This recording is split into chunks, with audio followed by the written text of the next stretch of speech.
हमारे देश के यहाँ वीरों ने अपनी बड़ी कुर्बानी दे दी। यहाँ बड़ी कतारों में आज जैसे सभा होती थी तो अंग्रेजों के टाइम में ऐसी सभा जुड़ती थी तो उनको गोलियों से भून दिया जाता था, मगर फिर भी हम नहीं घबराए। मगर हमारे देश का, हमको इस बात का दुख है, हमारे देश का प्रधानमंत्री हमारा होते हुए भी हमको दूसरे अपने ही अंदर रहने वाले जो देश के हैं दूसरों के हवाले जो छोड़ रहे हैं या अपने आप से छुटकारा पाना चाहते हैं। इन पर अपना पद अगर नहीं निभा सकते तो 7 घंटा के लिए मेरे को प्रधानमंत्री का पद दिया जाए। मैं अब हाल 1 मिनट के अंदर पूरे भारतवर्ष के होनहार जितने भी आंदोलन हैं वो 5 मिनट में बंद कर सकता हूँ पूरे भारत को। क्या नाम है आपका? मेरा नाम हरजीवन सिंह रावत है जी। कहाँ से आए हैं? दुर्गापुर से आया हूँ। क्या कहना चाहते हैं आज? मैं ये कहना चाहता हूँ जो मेरे सामने ये जो खेती है ना, मैं किसान का बेटा हूँ, किसान है मेरे दादाजी भी, मेरे परदादाजी भी। इसको हम पैदा करते हैं, रात दिन मेहनत करते हैं, इसका हमें रेट नहीं मिलता। इसका रेट जब मंडी में ले जाते हैं हमें 25 रुपया गवर्नमेंट देती है। उन्हीं चीज़ को हम पैदा करते हैं, वो फिर जो है ना हज़ारों में जाती है। डीजल आज की तारीख में सवेरे कुछ लाए हो तो कल सवेरे कुछ मिलेगा।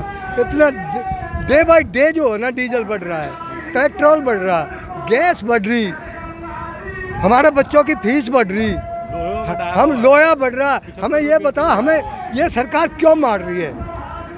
ये मजबूरी में जो किसान बैठा ना, ये मजबूरी में है। ये यानी कोई नहीं चाहता ये जो है ना घर से आके यहाँ पे बैठे। इसको सोच लेना चाहिए।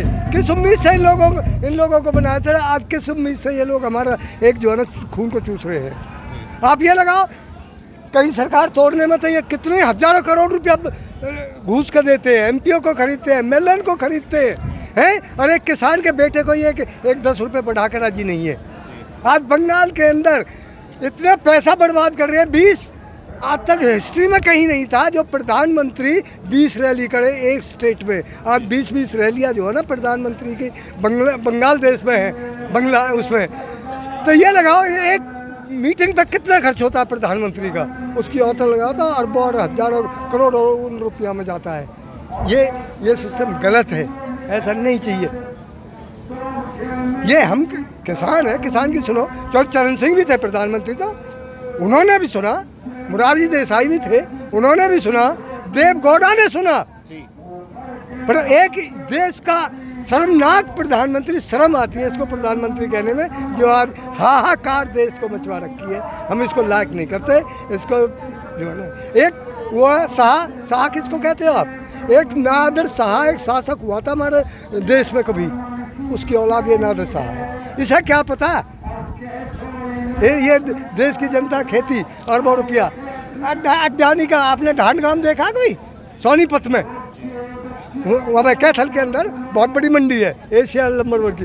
उसके अंदर इतना बड़ा जो है ना गोदाम बनाया है, 15,000 करोड़ उसमें वो आ जाता है। ट्रेन सीधी जाती है, वहाँ से व्यापार करता है। ट्रेन एक गरीब आदमी जाता था फरीदाबाद दिल्ली के लिए कमाने के लिए, उसका भी जो है ना इसने पैसे बढ़ा दिए।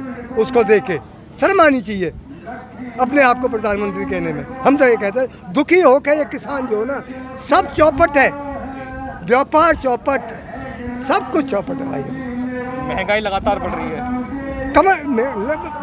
बिल्कुल कमर तोड़ रखी है भाई। बच्चों के लिए कपड़ा एक स्कूल में, प्राइवेट में भी छोड़ो, हम स्कूल में अपने में सरकारी में भी जब बेचते हैं ना, उनके लिए ड्रेस के कपड़े नहीं है, पैसे नहीं है। आप दूध बच्चों को कहाँ से पिलाएं? ट्रेनें बंद हो रही हैं, जाएँ तो दूध ट्रेन से जाएगा या उससे जाएगा, सारा चौपट कर रखा है इसने। फिर आप ये बताओ इस देश को क्या ऐसी नौबत आई है कभी इस देश की? आप भी पैदा हुए हो, हम भी पैदा हुए हैं। किसान इतना दुखी नहीं हुआ। जिस देश का किसान दुखी होगा ना, उस देश का कभी भला नहीं हो सकता। एक किसान, हमारा देश हिंदुस्तान एक किसान वो है हमारा, और देशों तो है ना, हिंदुस्तान एक किसान के ऊपर निर्भर करता है। इसमें लॉकडाउन के अंदर सारी चीज़ चढ़ा गई थी, ये सब पता है। ट्रेनें बंद, ये बंद, वो बंद, किसान ने इसको डाउन नहीं होने दिया, फिर भी हर चीज़ की पूर्ति की। किसानों ने तो कोरोना काल में संघर्ष किया, किसानों के सामने तो कोरोना हार गया। और जो हमारे देश के माननीय प्रधानमंत्री नरेंद्र मोदी जी हैं, उन्होंने जो 3 काले कानून बनाए हैं किसानों के ऊपर जो थोप रहे हैं, ये बिल्कुल किसान और मजदूर दोनों पक्षों को एक नीचे की सतर की तरफ ले जा रहा है। इससे किसान और मजदूर का जो वर्ग, ये दोनों पक्ष हैं, ये हिंदुस्तान को तरक्की की तरफ नहीं ले जाएगा।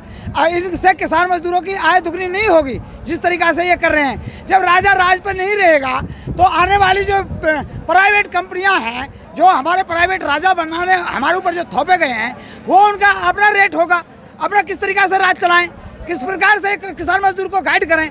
जब हमारी इंडिया लिमिटेड कंपनी प्राइवेट वालों को दे दी गई, हमारा बस अड्डा, अंतर्राष्ट्रीय बस अड्डा, पालम हवाई अड्डा, हमारे रेल यंत्र, हमारे कृषि यंत्र जब सब प्राइवेट में दिया गया है, तो हो सकता है आने वाला जो हमारे ऊपर काम करेगा, जो हमसे काम कराएगा, वो हमको आए, हम चाहते हैं कि आय हमारी दुगनी हो। मोदी जी कह रहे हैं दुगनी की जगह हो सकता है आधी भी हो सकती है हमारी। आज जो हमारे मजदूर को कंपनियों में 8,000-9,000 रुपये तनख्वाह दी जाती है, हो सकता है 8-9,000 रुपये में 12 घंटा भी काम कराया जाए। 8 घंटा की जगह 12 घंटा भी काम लें, तो इससे हमारी आय दुगनी होने की नहीं, आय हमारी भारत देश की आधी होने वाली है। क्योंकि जो भारत देश में जो हमारा संसद सभा, विधानसभा है, जो रेल मंत्री हैं, हमारे जो जितने भी हाईवे हैं, स्कूल हैं, जितना भी विकास हुआ है, चाहे कोई हमारा न्यायालय को, उच्च न्यायालय कोर्ट है, जो भी इसमें भारत देश में विकास हुआ है, वो किसान मजदूर की कमाई मेहनत के पैसा से हुआ है। क्योंकि ये तो सारे हिंदुस्तान को पता है, 1947 को देश आज़ाद हुआ, उससे पहले यहाँ की जो ब्रिटानिया सरकार थी, वो इस भारत से सब सोने चांदी हीरा मोती जब भारत को ले गई और इस भारत देश को कंगाल कर गई। हमारे देश के यहाँ वीरों ने अपनी बड़ी कुर्बानी दे दी। यहाँ बड़ी कतारों में आज जैसे सभा होती थी, तो अंग्रेजों के टाइम में ऐसी सभा जुड़ती थी तो उनको गोलियों से भून दिया जाता था, मगर फिर भी हम नहीं घबराए। मगर हमारे देश का, हमको इस बात का दुख है, हमारे देश का प्रधानमंत्री हमारा होते हुए भी हमको दूसरे अपने ही अंदर रहने वाले जो देश के हैं, दूसरों के हवाले जो छोड़ रहे हैं, या अपने आप से छुटकारा पाना चाहते हैं। इन पर अपना पद अगर नहीं निभा सकते तो 7 घंटा के लिए मेरे को प्रधानमंत्री का पद दिया जाए। मैं अब हाल 1 मिनट के अंदर पूरे भारतवर्ष के होनहार जितने भी आंदोलन हैं, वो 5 मिनट में बंद कर सकता हूँ पूरे भारत को। पूरे नौजवान कृषि मंत्र या व्यापारी लोग हैं, मध्यम व्यापारी लोग, या कोई मजूर लोग हैं, मैं या कोई विकलांग है, या कोई नेत्रहीन है, या कोई बेटी निस्वार्थ है, जिसके पास में कोई सामर्थ्य नहीं है उसकी संघर्ष करने के लिए, जीने के लिए, मैं पूरे भारत की 150 करोड़ आबादी को 7 मिनट में खुश करने का अपने अंदर हिम्मत रखता हूं। क्योंकि ये भी माननीय प्रधानमंत्री जी अगर देखना चाहें तो मेरे साथ में पीछे बैठी है सभा में, वो उनके ही माननीय मुख्यमंत्री प्रधानमंत्री जी नरेंद्र मोदी के जो मुख्यमंत्री हैं, उनके नेतृत्व में उनकी समधी की लड़की मेरे साथ है। और जब मुख्यमंत्री की समधी की लड़की मेरे साथ है बीजेपी की, तो हम किसानों के साथ हैं। हम 36 बिरादरियों के किसान, हिंदू, मुस्लिम, सिख, ईसाई, इनमें से जो निकल कर आया है किसान, वो किसान एक है, उनकी एक जात है, हमारा धर्म एक है, हमारा भारत एक है। हम भारत स्वाभिमान के लिए अपना हमेशा तैयार रहेंगे।